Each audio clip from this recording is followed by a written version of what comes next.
It was a beautiful morning on the island of Sodor. Thomas the Tank Engine's blue paint sparkled in the sunshine as he puffed happily along his branch line with Annie and Clarabelle. He was feeling very pleased with himself.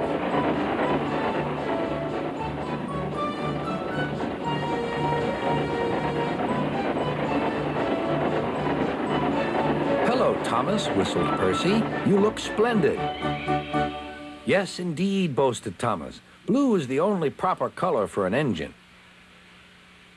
"Oh, I don't know. I like my brown paint," said Toby. "I've always been green. I wouldn't want to be any other color either," added Percy. "Well, well, anyway," huffed Thomas, "blue is the only color for a really useful engine. Everyone knows that." Percy said no more. He just grinned at Toby. Later, Thomas was resting when Percy arrived. The large hopper was loading his freight cars full of coal. Thomas was still being cheeky. "Careful," he warned. "Watch out with those silly cars." Go on," muttered the cars. "And by the way," went on Thomas, "those buffers don't look very safe to me." The last load poured down. "Help, help," cried Thomas. "Get me out." Percy was worried, but he couldn't help laughing. Thomas's smart blue paint was covered in coal dust from smokebox to bunker.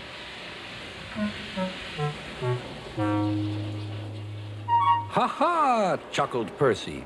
"You don't look really useful now, Thomas. You look really disgraceful." "I'm not disgraceful," choked Thomas. "You did that on purpose. Get me out."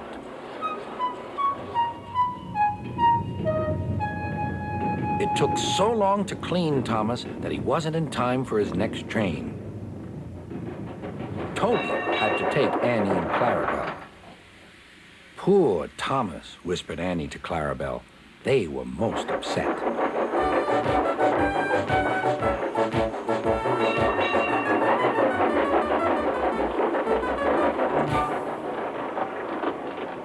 Thomas was grumpy in the shed that night. Toby thought it a great joke, but Percy was cross with Thomas for thinking he had made his paint dirty on purpose. Fancy a really useful blue engine like Thomas becoming a disgrace to Sir Topham Hatt's railway. Next day, Thomas was feeling more cheerful as he watched Percy bring his cars from the junction. The cars were heavy and Percy was tired.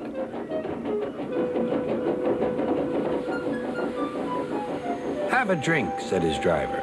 "Then you'll feel better." The water column stood at the end of the siding with the unsafe buffers. Suddenly, Percy found that he couldn't stop. The buffers didn't stop him either. "Oh!" wailed Percy. "Help!" The buffers were broken, and Percy was wheel-deep in coal. It was time for Thomas to leave. He had seen everything. "Now Percy has learned his lesson, too," he chuckled to himself.